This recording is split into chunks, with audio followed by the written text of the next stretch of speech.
Hi friends, welcome to our YouTube channel Nagaraj Academy. The main aim of this lecture is to discuss about the APSPDCL 2019 electrical solutions in a very detailed manner. And if you like the content of our channel, then please do like, share and subscribe our YouTube channel, and don't forget to press the bell icon button so whenever we upload a new video, the direct notifications comes to mobile. If any improvements needed in our video lectures, then please do comment in the comment section. We will definitely include all those improvements in the coming lectures. So why to waste more time? So let's get started. So now we are going to solve the 31 question. See the question here. Which of the following is needed to extend the range of milliammeter to read the voltages of the order of the 100 volt? So basically here, if you want to read a higher value of voltages, what we have to do? So what are the four options? We have to a series high value of resistance, means we have to add a high value of series resistance with respect to the meter. So let's discuss something more about this one, and option B is the correct solution of this question. Suppose if we want to extend the range of ammeter, here we have to connect a shunt resistance in parallel with respect to the meter, where I is called as circuit current and Im is called as the meter current. Always the shunt resistance will be always lesser than the meter resistance. So therefore ISH will be huge value when compared to Im. So therefore here RSH is always lesser than the Rm, and the basic relation, which is shunt resistance is equal to meter resistance by M minus 1, where M is the ratio of the I by Im, where I is called as circuit current and Im is called as the meter current. So whenever you want to extend the range of ammeter, you have to connect the shunt resistance with respect to the meter. So therefore we can now this instrument can measure from current I to Im to I. So because of this one. But in case if you want to increase the voltage, means if you want to increase the voltage, means if you want to read the higher value of voltages, then here we have to add a series resistance with respect to the meter. So always the series resistance value is always greater than the meter resistance, which is RSC is always greater than the Rm. See here Vm is called as the voltage across the meter, which is Rm into Im. But here V is the overall voltage, means extended voltage. So this is the voltage. Now we are going to extend from Vm to V. So basic relation with respect to RSC and Rm is RSC is equal to Rm into M minus 1, where M is the extended voltage by the voltage across the meter Rm, which is M is equal to V by Vm, where Vm is equal to Im into Rm. So we can conclude that here, if you want to increase the ammeter reading, then you have to connect a shunt resistance in parallel with respect to the meter. But if you want to increase the reading of the voltage, then you have to connect a series resistance in series with the meter resistance. So therefore now the voltage reading measurement can be increased. So now we are going to solve the 32nd question. See the question here. Which of the following statements is false? So out of these four options, we have to choose which statement is false. Option A, moving coil instruments can be used on DC only. Yes, it's the right option. Always the moving coil instruments can be used only on the DC supply. And option B, moving iron instruments have a non-linear scale. Yes, moving iron instruments also have the non-linear scale. And option C, moving coil rectifier instruments has a linear scale. Yes, it is also a correct one. And option D, moving iron instruments can be used only AC. It is a false. So therefore moving iron instruments can be used on AC and also on the DC. So from all these options, option D is a false statement. So option D is the correct solution of this question. And let's discuss something more about each and every instrument in the measurement. So now we'll discuss some of the important instruments which are used in the measurement subject, which is the PMMC, permanent magnetic moving coil instrument. So this instrument is basically used as a ammeter, voltmeter, but not as a wattmeter. So basically this, by using the PMMC, we can measure the ammeter or current, and also we can measure the voltage but not the power. So basically for ammeter, means for current, the deflection torque is directly proportional to the current. So therefore we can say here the scale is a linear scale for ammeter, because it is directly proportional to I value. But here for the voltmeter, here TD, the deflection torque is directly proportional to voltage. So therefore we can say here also for voltage also it is a linear scale. Suppose if you see carefully, for DC supply, so always a positive polarity will be present. So therefore always the torque developed will be unidirectional. But for AC supply, for one time it will be positive and for another time it will be a negative half cycle. So in positive half cycle, whenever for positive half cycle, let me assume TD is positive, means this direction. If current is negative, so it is directly proportional, so therefore TD is also negative. TD is negative means means another direction. So because of this, in a one full cycle, for positive half cycle, let me assume the torque developed in the clockwise, then for negative half cycle the torque developed will be anti-clockwise. So because of this positive and clockwise and negative anti-clockwise, so in a net full cycle the average torque will be 0. So we can conclude that here, so PMMC is used only for DC supply but not for the AC supply, because for a net or in a full time period we can say here the average torque is non-zero, but for AC supply if you give, the average torque is 0. So that is the reason here we are going to use only DC supply for the PMMC but not for the AC. So therefore DC supply is only used for the PMMC but not the AC. So now let us do something about the moving iron instrument. So basically here it is used for the current, volt, and but not for the power.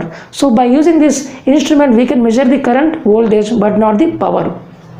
So here in the for ammeter the deflection torque is directly proportional to square of the current. So therefore we can say here it is a square of the current. So therefore non-linear scale. And basically here in a voltmeter the deflection torque is directly proportional to square of the voltage. So because of this again it is a non-linear scale. So here if you use the AC supply and DC supply, because here we are going to use for the square.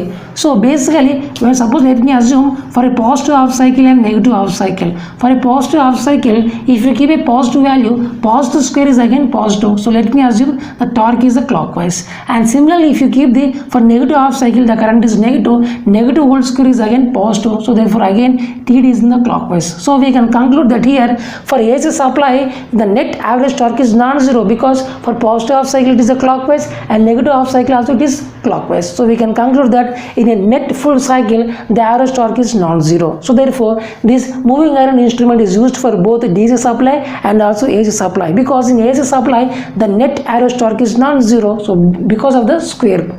So because of this reason we can conclude that moving iron instrument is used for the DC and AC. But in the question they are given that this MI instrument is used only for the AC, but here MI instrument is used for both DC and AC. Now let's discuss something more about this EDM, electrodynamometer. So basically by using this EDM we can measure the current, we can measure the voltage, and also we can measure the power. So basically in an ammeter the deflection torque is directly proportional to square of the current. So because of this square property it is a non-linear scale. So to measure the current, the pointer, the scale is a non-linear scale. The current, it is a square of the current. So because of this it is a non-linear scale. But for a voltage, the TD, the deflection torque is directly proportional to square of the voltage. Again there is a square. So because of this the pointer for this is also non-linear scale.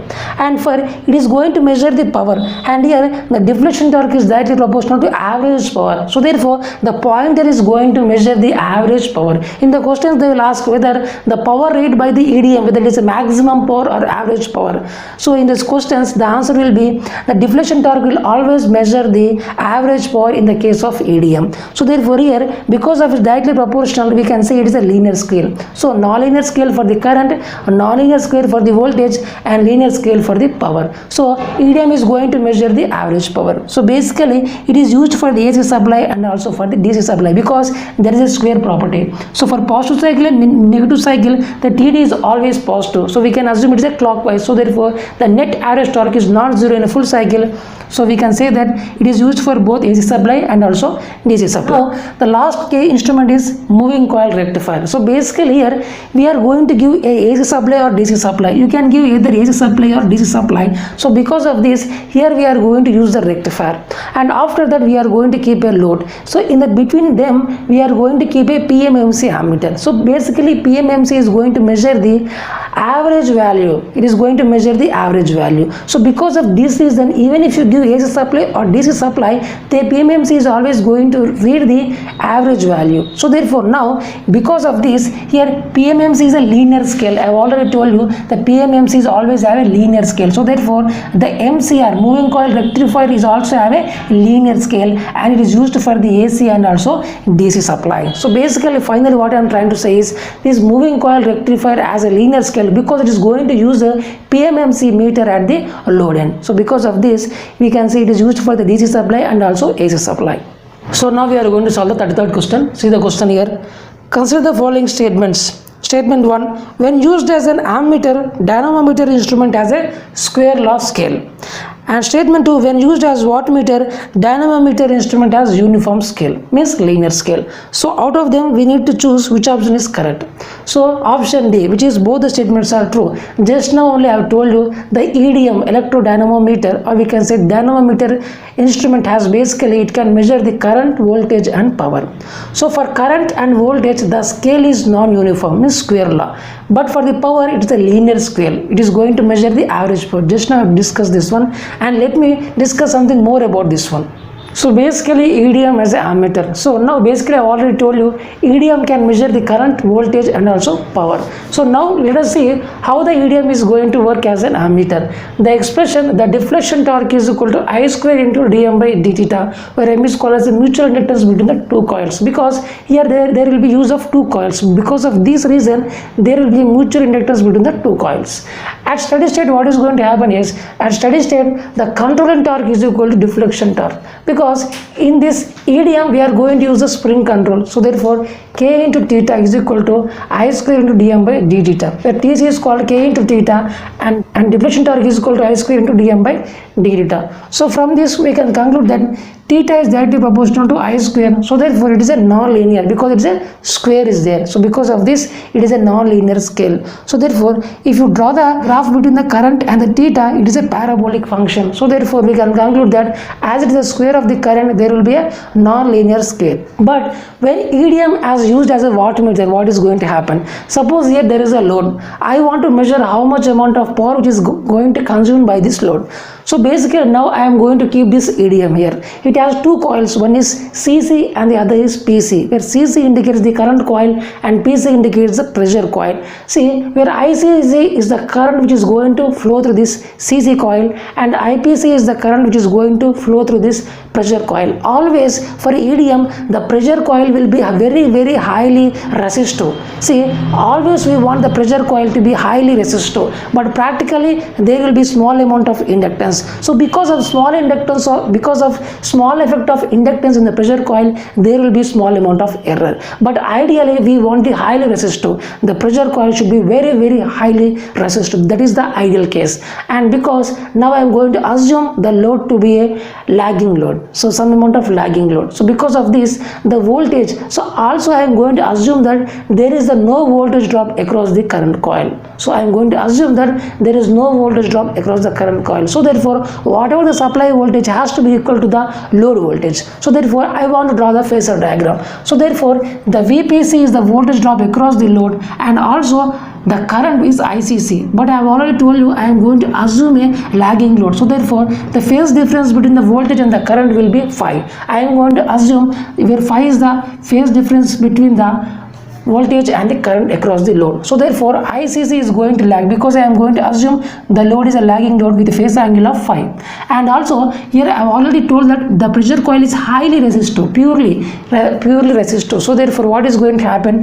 The pressure, which is voltage and the current, are in phase, because it is a purely resistive one. And also the resistance of this pressure coil, let me assume, which is Rp. So therefore the phasor diagram will be as Vp and IPC are in phase, because it is a purely resistive one. So this is a phasor diagram. So now I want to know what is the deflection torque equation for this EDM, which is pressure coil current coil, the ICC means the current in the pressure coil, the current in the current coil, into cos of angle between the current coil and the pressure coil into dm by d theta. So therefore here IP is the current in the pressure coil and IC is the current in the current coil into cos phi, where phi is the angle between the current coil and the pressure coil. So therefore cos phi into dm by d theta. So now what I am going to do is here IPC. So IPC is nothing but voltage by resistor. The voltage across the pressure coil is VPC and the resistance is Rp. So therefore IPC is equal to VPC by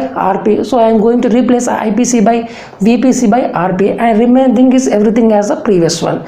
So now what I am going to do is, at a steady state condition here, the controlling torque will be equal to the deflecting torque. So controlling torque in this EDM is spring control. So therefore by using the spring control equation, which is K into theta, is equal to the deflection current, the deflection torque, which is same equation. So I have wrote it here, same one. So now if you see carefully here, VPC into ICC into cos phi. See, VPC is the voltage across the load and ICC is the current through the load and cos phi is the power factor of the load. So we can say that this is the average power. This is the average power which is consumed by this load. So therefore P average into the remaining thing is dm by d theta and Rp I have taken downward. So if you see carefully here, theta is directly proportional to average power. So now theta, the deflection, the point that is going deflate, which is directly proportional to the average power. So therefore we can say it is a linear scale. So basically when EDM is used as a ammeter and voltmeter, there will be a non-linear scale, but when EDM is used as a wattmeter, it will has a linear scale. And also here it is going to measure only the average power. In the question they will ask whether it is average power or maximum power. So out of that you always have to prefer for the average power, because this EDM wattmeter is going to measure only the average power which is consumed by this load. So now we are going to solve the 34th question. See the question here. In the 2 wattmeter method of power measurement in a balanced 3-phase circuit, one of the wattmeter reads negative. The inference regarding the power factor of the load is. So basically here we are going to keep the wattmeters, 2 wattmeter method for this 3-phase load. Whether it is a balanced load or unbalanced load, we are going to use only the minimum 2 wattmeters are required in order to measure the amount of 3-phase power which is required by this, consumed by this load. So basically from this, in the question they have told that if one of the wattmeter reads negative, then what we can infer means what we can get from the load power factor.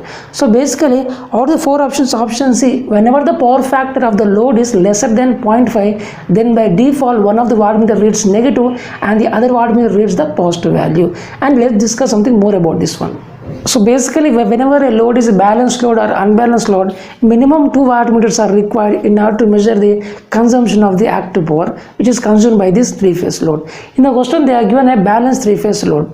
So therefore here I want to find what is the relation between the wattmeters and the amount of reactive power and active power. So basically let me assume tan phi is equal to the reactive power consumed by this 3-phase balanced load by active power consumed by this 3-phase load, which is the reactive power which is root 3 of W1 minus W2 and 3-phase active power which is W1 plus W2. So therefore this much amount of reactive power consumed by this load and this much amount of active power is consumed by this load. So basically from the 2 wattmeters now we can measure what is the actual amount of reactive power consumed and also what is the actual amount of 3-phase active power and reactive power. So therefore now here I want to know what is the power factor angle, and the power factor is cos of that angle. I want to know what is the relation between the wattmeters. Suppose here I have taken 0 degree, 30 degree, 60 degree and 90 degree. So if I keep here cos 0 which is 1, cos 30 which is 0.866 and cos 60 which is 0.5 and cos 90 is 0. Suppose if you keep these values here, so then you have to change as per the tan phi, and then if you substitute these values here and if you solve this one, for the first case we are going to get the relation between the wattmeters which is W1 is equal to W2, and also for the second one we are going to get W1 is equal to 2W2, and for the third case we are going to get W1 not equal to 0 and W2 is equal to 0, and also for the last case we are going to get W1 is equal to minus W2. So from this we can see clearly that here whenever the power factor angle lies between 1 to 0.5, here all are positive. So all are positive means all the wattmeters are going to read a positive value. But whenever the power factor lies from 0.5 to 0, we can see that here one of the wattmeter is going to read the negative value. So therefore we can conclude from here, whenever the power factor lies between 0.5 to 1, both the wattmeters are going to read the positive value. But when the power factor of the load is lies between the 0 to 0.5, we can conclude that out of those 2 wattmeters, one wattmeter is going to read the negative value, which is let me assume the wattmeter 1. So therefore wattmeter 1 will be negative. So therefore blindly the wattmeter 2 will read the positive value. So whenever the power factor lies between 0.5 to 1, both the wattmeters read the positive value. But if the power factor lies between 0 to 0.5, then out of these 2 wattmeters, one wattmeter will definitely read the negative value. So therefore here this equation is sign sensitive. Suppose if W1 is equal to some negative, suppose 23, and W2 is equal to suppose 63, these values you can use directly here, and if you can solve it and then you can get the what is the power factor of the load. Means you can, it's a sign sensitive, you can keep what is W1 which is minus 23 and W2 is 63, you can keep in this formula and then you can figure out the what is the power factor of the load. So we can say this equation is a sign sensitive. So now we are going to solve the 35th question. See the question here. With reference to the circuit shown, which of the following statements is not true? So here, out of these four options, we have to figure out which is the not correct one. So for the circuit diagram, option A, which is VPQ is equal to 2 volt, and option D, VRS is equal to 15 volt, and option C, the bridge is balanced. So option D, when load is connected between P and Q, current flows from P to Q. So out of the four options, we can say the bridge is balanced is the correct solution of this question. So let's discuss something more about this one. So basically this is the circuit they are given in the question. This is a 15 volt. The resistors are 3 ohm, 2 ohm, 11 ohm and 4 ohm. The points are P, Q, R and S. So for this question they are given that VPQ is equal to 2 volt. So I want to figure out what is the voltage across the point P and Q. So if you see carefully, this 3 ohm and 2 ohm are connected in series fashion, and similarly 11 ohm and 4 ohm are connected in series fashion. So therefore I am going to assume the current in this branch is I1 and current in this branch is I2. So therefore here also same thing, as series current is I1 and here the current is I2. So what is going to happen? So here I want to measure the voltage which is PS. So what is the voltage PS? So this is a voltage across the P and S, which is VPS I want to figure out. So by using the voltage division principle, VPS is equal to supply voltage into resistance 2 ohm by total resistance. So VPS is equal to 15 into 2 by 2 plus 3. If you do this one, if you do this calculation, we are going to get 6 volt. And now I want to find what is the voltage across the Q and S. So this is a VQ and S. So therefore by using the voltage division principle, I want to figure out what is the voltage across this Q and S. So VQ of S is equal to supply voltage into resistor 4 by total resistor, which is 4 plus 11. This one we are going to get 4 volt. So now I want to figure out what is the VPQ. So VPQ, this is a voltage VPQ. So therefore by using the KVL in this loop, I want to make the KVL in this loop. So therefore I am going to go from negative to positive. So there is a rise in potential, means plus VPQ, and from plus to minus, so there is a drop in potential, so minus VPS. Again I am going from negative to positive, so there is a rise in potential, so therefore plus VQS is equal to 0. So by KVL we have got plus VPQ minus VPS plus VQS is equal to 0, but I want VPQ, so therefore take this remaining to the right side. So therefore VPQ is equal to VPS minus VQS, as VPS is 6 volt and VQS is 4, so therefore 6 minus 4 is nothing but 2 volt. So therefore VPS is equal to VPQ is equal to 2 volt, and option is also correct because it is a correct statement. So therefore in the question they are asking what is the incorrect statement or the false statement we need to figure out. And option B, they are given that VRS is equal to 15 volt. Yes, VRS is equal to supply voltage which is 15 volt. So option B is also correct, but they are asking what is the incorrect statement. So now the option C, they have told that the bridge is balanced. So we have to check whether the bridge is balanced or not. In order to be a bridge is balanced, always the product of the impedance, opposite impedance must be equal. So the product of the opposite impedances of a bridge has to be equal, then only we can say the bridge is balanced.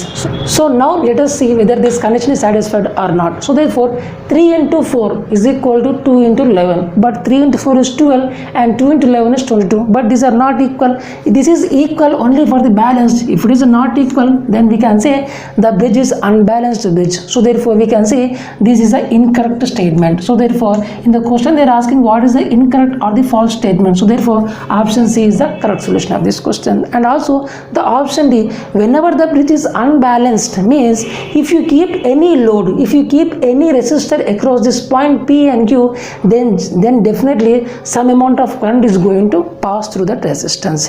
But if it is a balanced bridge, means if you keep any load across this point P and Q, then definitely zero amount of current is going to flow.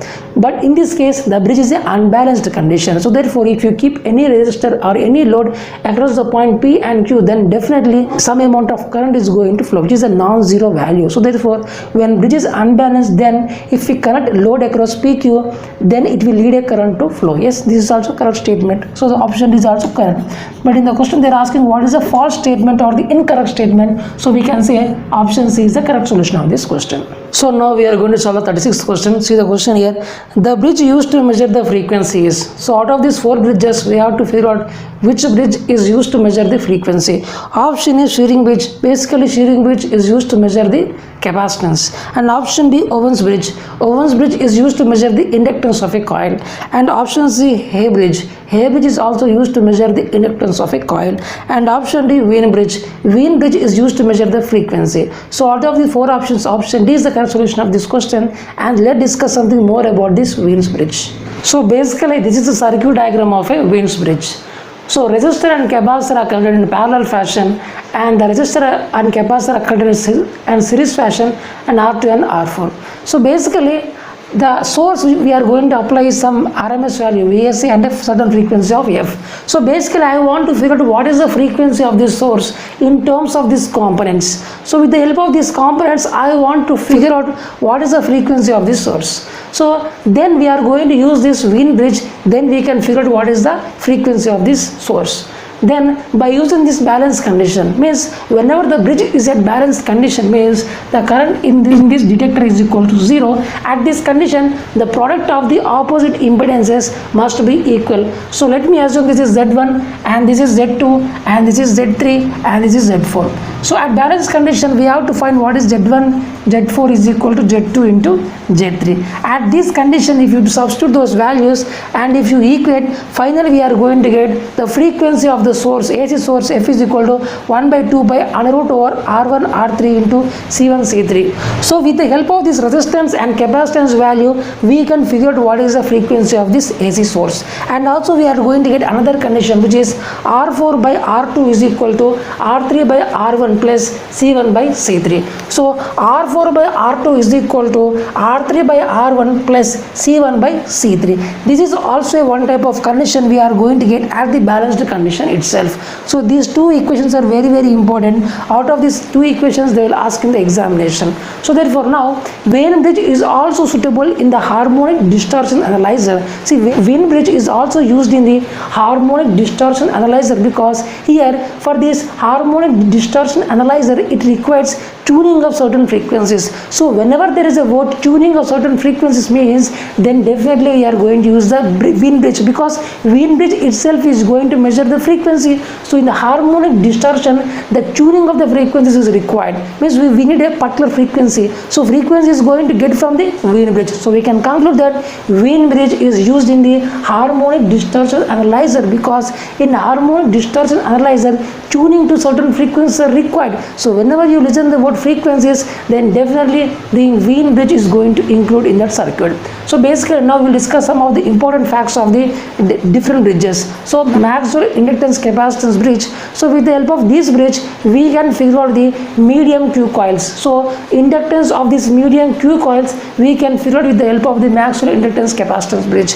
And with the help of ACE bridge, we can figure out the inductance of the high Q coils. And also with the help of shearing bridge, we can measure the capacitance of a capacitor and also the dielectric loss, which is V square omega C tan delta. And also we can figure out the dissipation factor of a capacitor, and also we can figure out the loss angle of a capacitor. All these things we can easily figure out with the help of a shearing bridge. And also with the help of Anderson bridge, we can measure the low Q coils, or the inductance of the low Q coils we can measure. And also it is the most common and most important method when compared to all other methods if you want a precise value of the inductance. So if you want to know what is the exact value of inductance of a coil, then this is the most preferred and most exact method. So most common and best bridge method for precise measurement of inductance. If you want a precise value, exact value of inductance of any coil, then this Anderson bridge is the best method. And also Owens bridge. So Owens bridge is used to measure the incremental value of the inductance. And Heaviside Campbell bridge. So with the help of this bridge, we can figure out the mutual inductance. So definitely these are, out of these points, one question will be definitely asked in any AE examinations, and it is a very, very important one. And I recommend to make a separate notes of all these things. So before the examination, you can easily do the revision, and then you can get out of this one question will be definitely asked in any AE examination. So now I take this opportunity to discuss some of the important methods to measure the various types of resistances. So here, what are the methods to measure the low resistance? Means whenever the resistance value is less than 1 ohm, we say it is a low resistance. So what are the different methods to measure the low resistance, which are the potentiometer method and Kelvin double bridge method. These two methods are required to measure the low resistance. See, whenever the resistance lies between 1 to 100 kilo ohm, we say it is a medium resistance. So to measure the medium resistor, there are certain methods, which are the voltmeter ammeter method, substitution method, Wheatstone bridge method and ohm meter method. So by using these four methods, we can measure the medium resistance. See, whenever the resistance is greater than 100 kilo ohm, we say it is a high resistance. So to measure the high value of resistance, basically we go for these methods, which are the loss of charge method, Megger method, mega ohm bridge method, direct deflecting method. So by using these methods, we can measure the high resistance. So out of this question, out of this table, one question will be asked in examination. They will mention substitution method belongs to whether it can measure the low resistance, medium resistance or high resistance. So by this we can figure out that substitution method is preferred for the medium resistance, and it's a very important table. I recommend you to take a snapshot of this one. So now we are going to solve the 37th question. See the question here. Choose the odd one out. Option A strain gauge, option B thermistor, option C RTD and option D thermocouple. So out of the four options, option A strain gauge is the correct solution of this question. So let's discuss something more about this one. So now let me discuss something more about this strain gauge. So basically strain gauge is like this one. Suppose there are four resistors R1, R2, R3, and this strain gauge is also going to act like a resistor.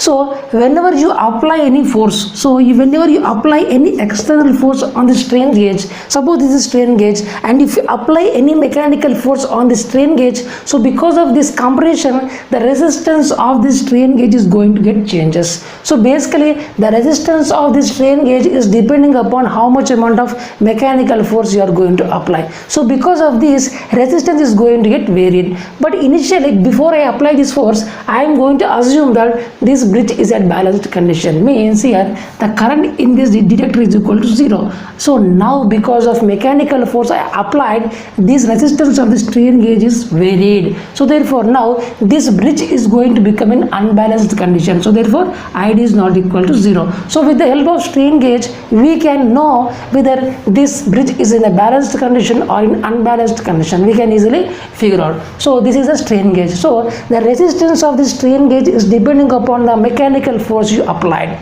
So thermistor. Now thermistor is nothing but it is a combination of the thermal and resistor.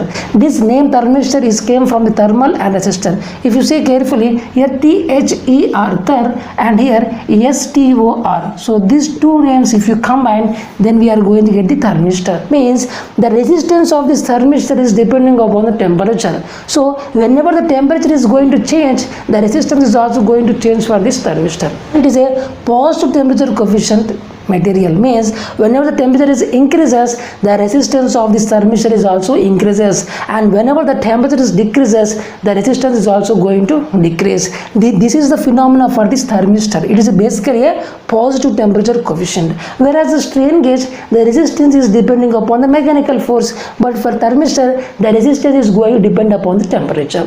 And now RTD full form is resistance temperature detector. Basically for this RTD also, the resistance is going to depend upon the temperature. Whenever the temperature changes, the resistance of this RTD is also going to get changed. And now let me tell you about this thermocouple. So thermocouple is very simple. When you join any two different conductors of two different materials, then what is going to happen? So let me assume this is a metal A and this is a metal B.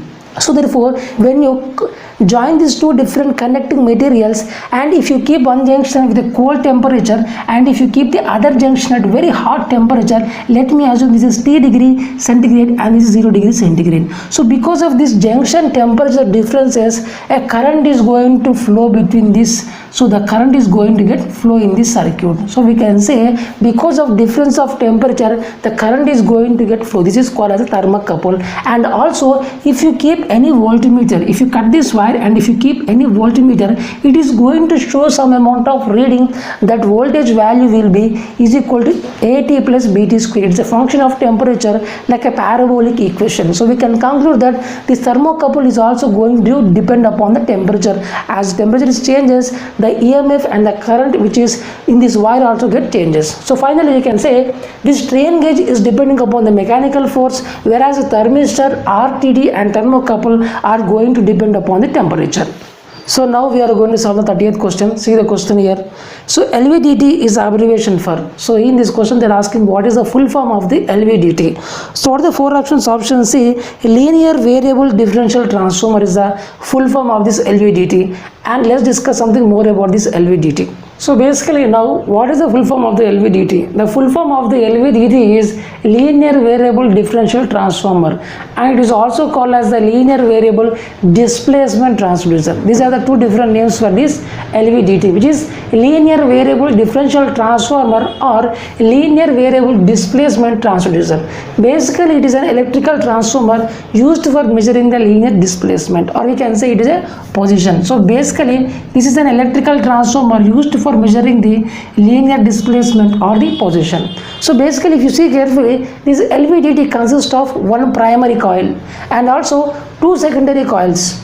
Two secondary coils are going to connect in this way, and also there is a movable ferromagnetic core. So therefore this is a ferromagnetic movable core, means by using this arm, this is the arm for this movable ferromagnetic core. So by using this arm we can either move this ferromagnetic core either upward or downward. So because this is the motion of this one, so it can move upward or downward. So because of this, what is going to happen is when we are going to give the supply, this EMF, the amount of flux which is going to link between these secondary coil 1 and secondary coil 2 are going to get changed because of this movable core. So because of that reason, what is going to happen? So let me assume the voltage across the secondary coil 1 is, which is V1, and secondary coil 2 which is V2. So and this is the output voltage across these two terminals V0. So by using the KVL we are going to make a closed loop which is minus to plus, so plus V0. So plus to minus, there is a drop in potential, so minus V1. Again we are going from minus to plus, so there is a rise in potential. Flow plus V2 is equal to 0.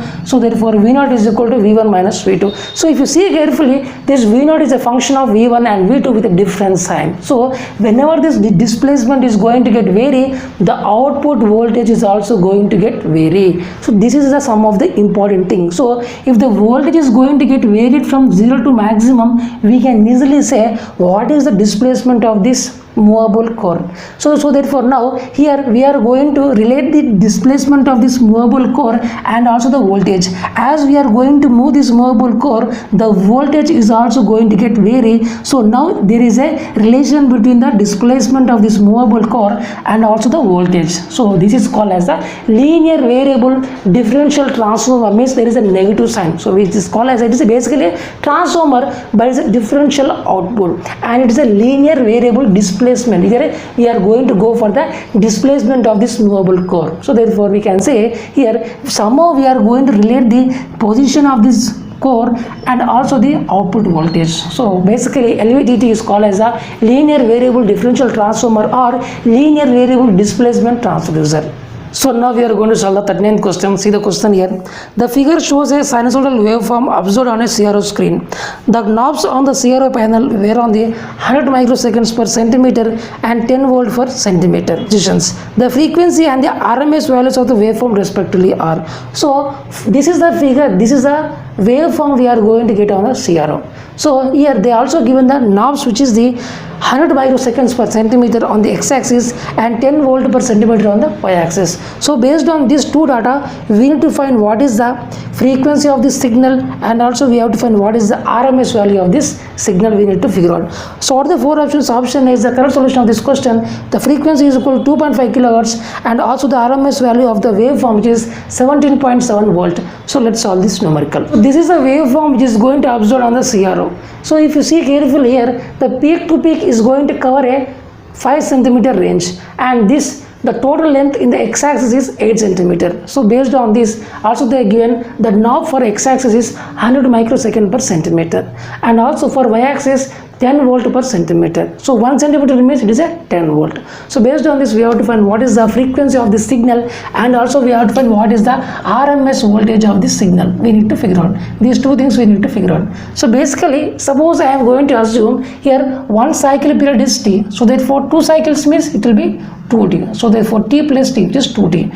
So this total is 2t. So therefore this 2t is equal to, the total length is 8 centimeter per 1 centimeter, which is 100 microseconds per 1 centimeter in the x-axis, because x-axis is the time one. So therefore we have to take the x-axis dimension, which is 100 microseconds per centimeter. So centimeter get cancels. So 8 into 100 microseconds, which is 800 microseconds. So 2t is equal to 800 microseconds. So therefore t will be 800 by 2, which is 400 microseconds. But I want a frequency which is inverse of the time, which is f is equal to 1 by t. So if you substitute the value of t here, and if you do the simplification, we are going to get 2500 hertz. So I want to convert into kilohertz. So therefore I am going to get 2.5 kilohertz. So the frequency of the signal, which is 2.5 kilohertz. So now I want to know what is the peak to peak voltage. Suppose this is a peak value Vm, so it will be negative Vm.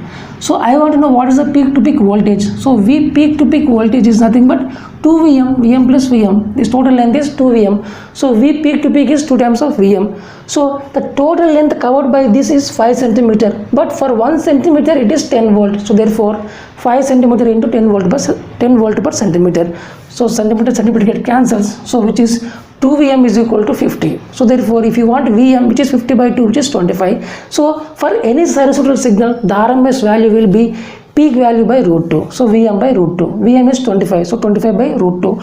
So 1 by root 2 is nothing but 0.707. So 25 into 0.707. If you solve this one, we are going to get the RMS voltage of the signal, which is 17.7 volt. So basically from the x-axis we are going to figure out the time period. So based on this we are going to find the frequency. So based on the peak y-axis we are going to find what is the peak value of the signal. So based on this we have figured out the RMS value of the voltage signal. So frequency is equal to 2.5 kilohertz and RMS value of the voltage is 17.7 volt is the correct solution of this question. So this is the last question of this lecture. See the question here. The dynamic resistance of a germanium PN junction diode at a forward current of 2 milliampere is. So basically here the diode is made up of the germanium, and also the dynamic resistance we need to figure out when the forward current is 2 milliampere. So based on this data we have to find what is the value of the dynamic resistance. So what are the 4 options? Option D, which is 13 ohm, is the correct solution of this question. So let's solve this numerical. So basically this is the diode, which is the voltage across the diode between the anode and the cathode, which is V, and always the current flows from anode to cathode.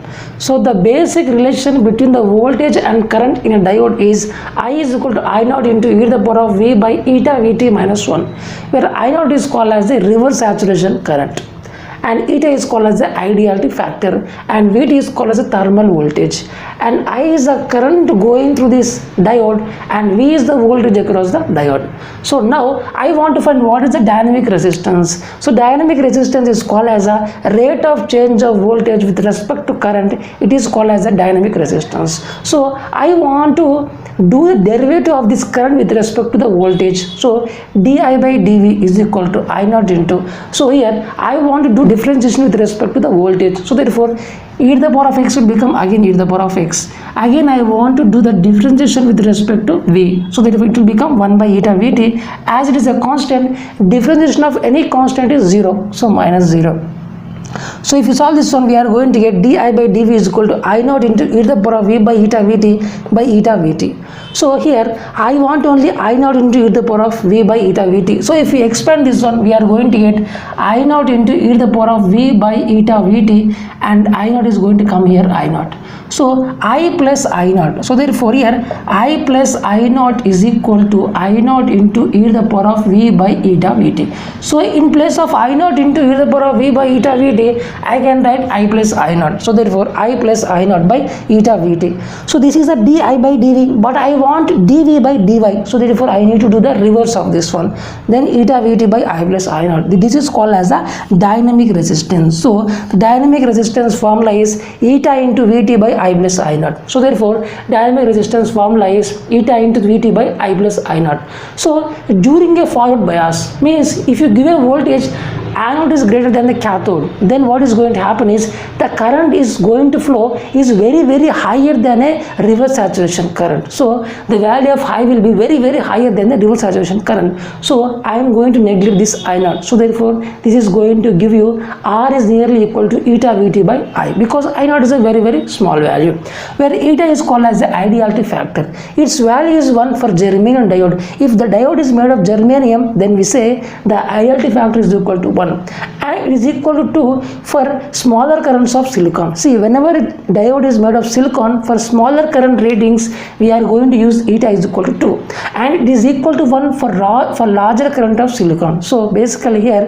when a diode is made of silicon, then for larger currents we are going to use eta is equal to 1. So if you see carefully in the question, they have told that this diode is made of germanium, so therefore eta is equal to 1, and also they are given that in the forward condition the current is flowing through the diode which is I is equal to 2 milliampere. So based on this data we have to find what is the dynamic resistance, and also here Vt is called as thermal voltage, which is K into T, where K is called as the Boltzmann constant and T is called temperature in Kelvin. So basically at room temperature means 27 degrees centigrade. So I want in terms of Kelvin, so temperature in Kelvin is equal to temperature in degrees centigrade plus 273. So room temperature itself indicates 27 degree, so 27 plus 273 we are going to get 300 Kelvin. So temperature in Kelvin will be 300 Kelvin, so therefore 300 Kelvin, and the Boltzmann constant value is 1 by 11600. The unit of this Boltzmann constant is volt per Kelvin. So therefore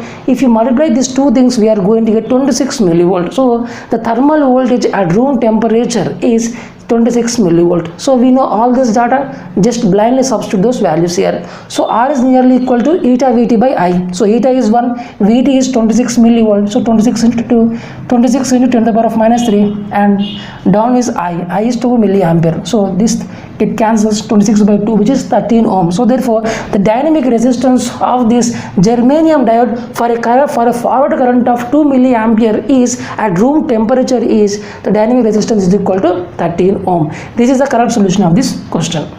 So by this lecture we have successfully completed the AP-SPDCL 2019 electrical solutions of 40 questions in a very detailed manner. And if you like the content of our channel, then please do like, share and subscribe our YouTube channel, and don't forget to press the bell icon button, so whenever we upload a new video the direct notifications comes to mobile. If any improvements needed in our video lectures, then please do comment in the comment section. We will definitely include all those improvements in the coming lectures. Thank you so much for watching this lecture. Keep smiling, take care, and bye bye.